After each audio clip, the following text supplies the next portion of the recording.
nation join under our wing. Let the world see us as we spin about the globe, rising above on our wings, sing the future about the clouds, join together as one and rise together. Come along with us to celebrate our century. Conquering the blue sky, a centenary of aviation.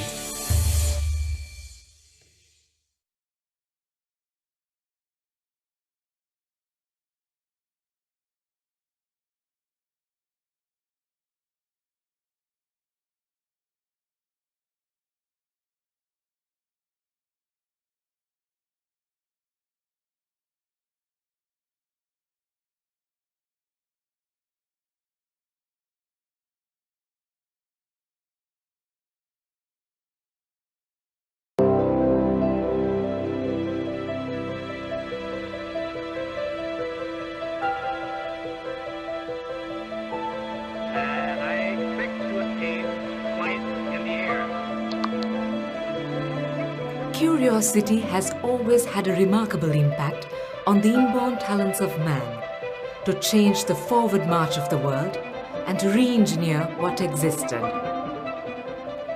Traveling by foot has been very much replaced by traveling through air.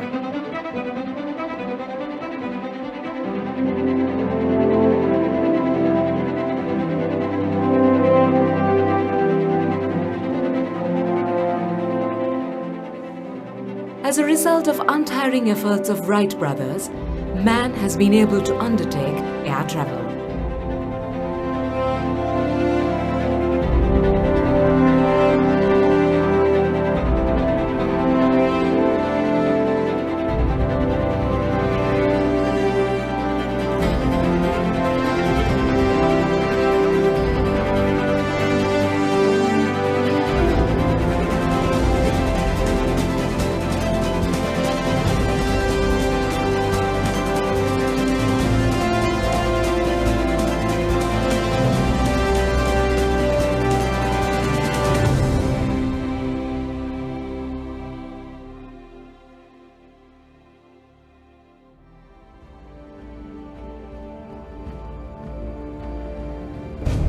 It's indeed a huge moment for Sri Lanka, where we celebrate 100 years of air travel.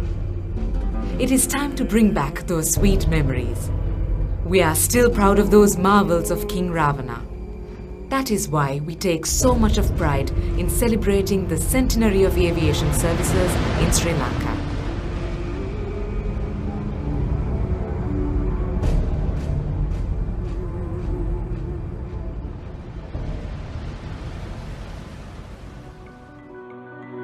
අපේ ශ්‍රී ලංකාවේ ගුවන් සේවය අත්ත වශයෙන් පටන් ගත්තේ Tata airlines එකෙන් මෙහාට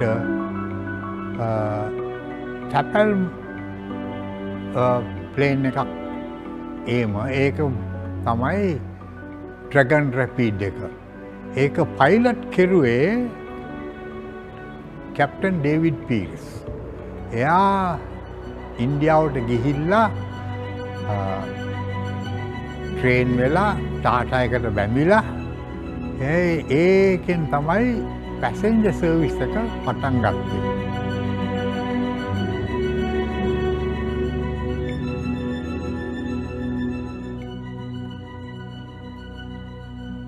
At the dawn of the 20th century, a lot of people were interested in air travel.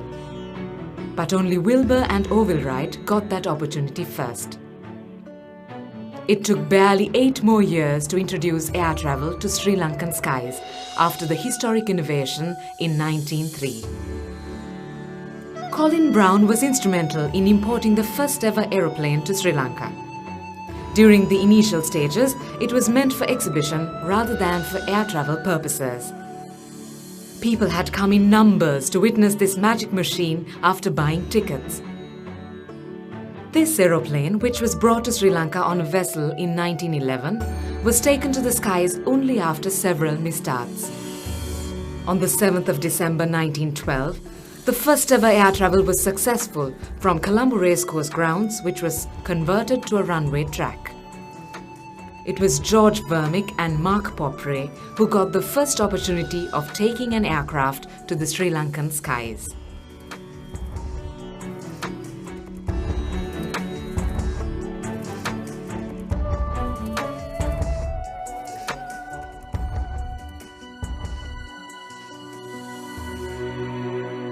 පළමුවෙන්ම ගෙනාවේ මෙහාට ටයිගර්මොත් එයාක්‍රාෆ්ට් වාදයක් ටයිගර්මොත් එයාක්‍රාෆ්ට් එකක් ගෙනාවා. එයා ෆෝස් එකේ හිටපු ෆ්ලයිට් ලෙෆ්ටනන්ට් ඩන්කන්සන් කියලා කෙනෙක්ව ගෙනාවා ඉන්ස්ට්‍රක්ටර් කෙනෙක් වශයෙන්. ඒක තමයි ෆ්ලයිಯಿಂග් ක්ලබ් එක පටන් ගත්තේ.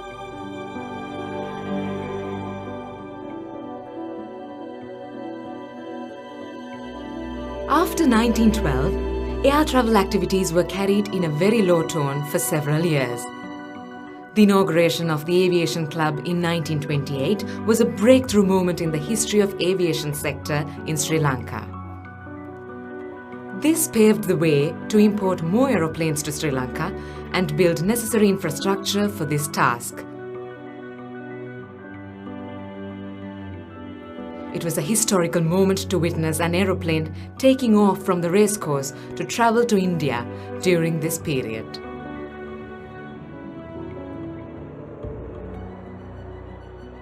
There was another important incident which took place during the period from 1912 to 1931. During this time, a group of Tamil people who had migrated to Malaysia had bought an aeroplane to help activities during the World War. The name of the plane was Jaffna.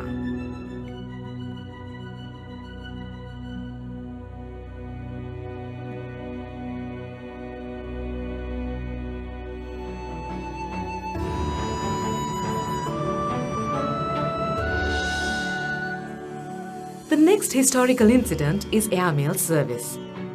Even before the birth of Wright brothers in 1850, can you believe that Sri Lanka had this service in place?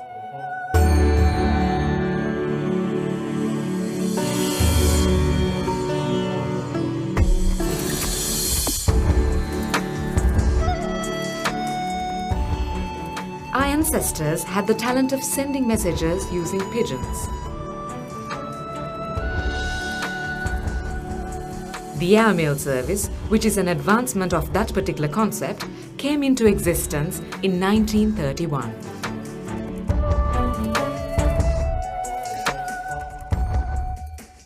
The auspicious flight of an aeroplane to Sri Lanka took place on the 31st of March 1931, when Neville Vincent, a South African, came to Sri Lanka for an airmail service from India.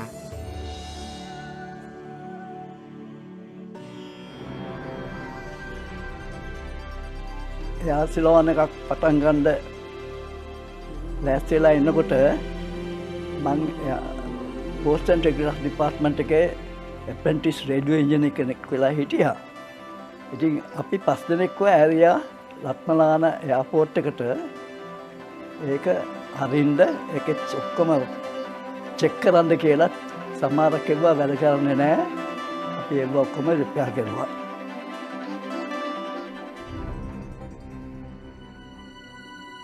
The emergence of Rakhmalani Airport was another defining moment in this century. The first ever aircraft landed in Rakhmalana on the 27th of November 1934. Rakhmalana, which started in a small scale, later was expanded to a 600-yard runway covering an area of 242 acres. Sir John Kothalavala, the then minister, contributed immensely towards this end. This is Sri Lanka's first ever international airport.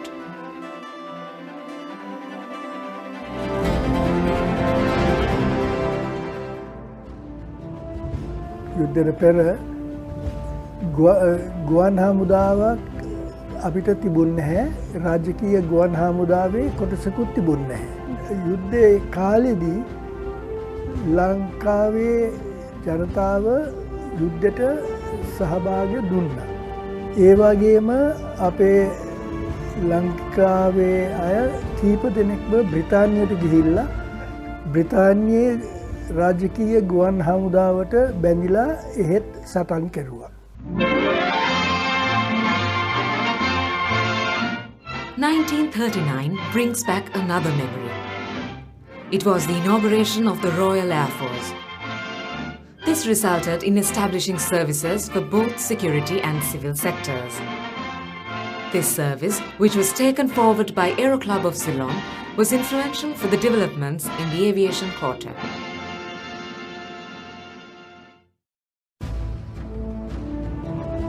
Puttlam Airport was also inaugurated in the same year on the 3rd of June by Sir John Kothalavala.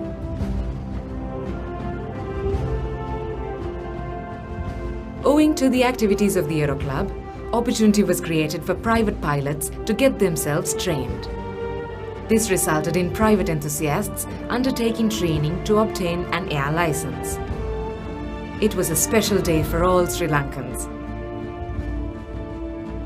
Dunstan de Silva was qualified as the first ever person to hold an air license, and the second in line was Sir John Kothalavala.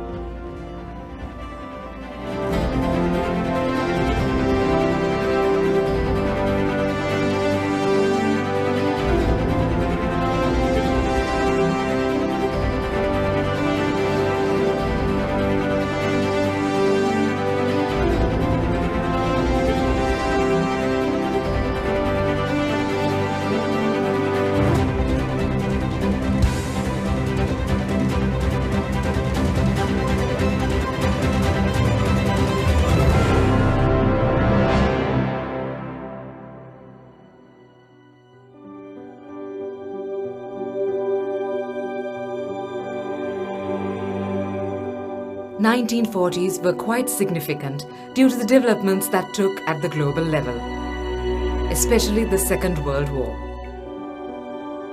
In order to facilitate the activities of the Second World War, an Air Force unit was established at Rakhmalani in 1942.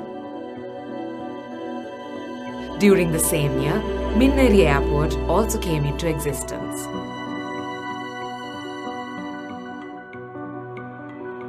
In 1942, an aeroplane of Royal London Air Force came to Sri Lanka from Karachi and landed at the Koggala Airport. In the same year, on 5th of April, Japanese aeroplanes started bombing Colombo. During this time, Japanese also bombed the China Bay in Trincomalee. Though Sri Lanka lost several lives due to these bombings, Ceylon Royal Air Force took utmost measures to minimize the damage.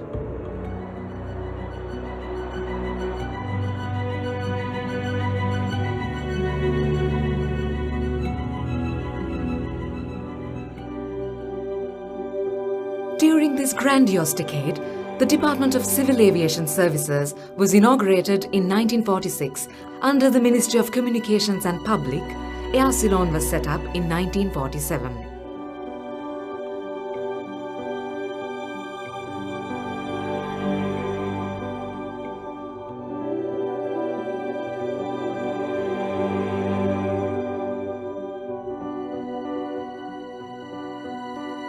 During the latter part of 1940s, Sri Lanka was considered a beautiful country with peace and harmony. The climatic condition and the natural beauty always had an appealing attraction towards inviting everyone to take a private air tour. Therefore, the Air Academy was established at Rakhmalani in 1950 to train private pilots.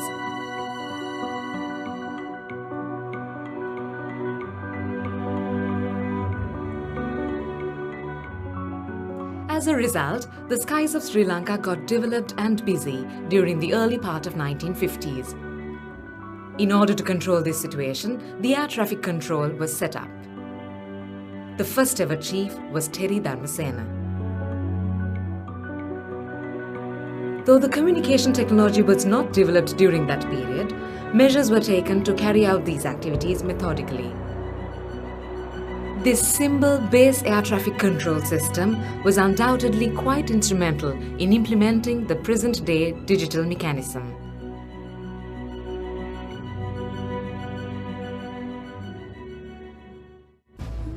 බ්‍රිතාන්‍ය ලංකාවට උදව් කෙරුවා ගුවන් හාමුදාවක් පටන් ගන්න. ඒ වෙලාවේ මේ බ්‍රිතාන්‍යයෙන් group captain blade කියලා එක්කෙනෙක් එව්වා 1950. එයා ඉස්සරලගේ අපිට මොකක්වත් තිබුණේ නැහැ, කඳවුරක් මොකක්වත් තිබුණේ නැහැ. එයාගේ පළවෙනි ඔෆිස් එක තිබුණේ මේ ගෝල්ෆේස් හොටෙල් එකේ. ඒ පළවෙනි කඳවුර තමයි පාසන්ස් රෝඩ් එකේ දැන් සර්ච් ටෙම්පල් ගාඩ්න මාවතේ රයිෆල් ග්‍රීන් හවුස් එක.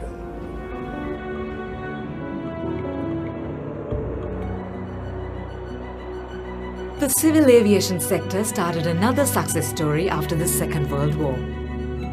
The family of airports, which consisted of Rakhmalani, Negombo, Colombo Racecourse, Katukurunda, China Bay, Sigiriya, Vaunia, Jaffna, Kalamatiya, Koggala, Dambulla, Putlam and Veeravilla, was further expanded with the addition of Ampara, Anuradhapura and Trincomalee.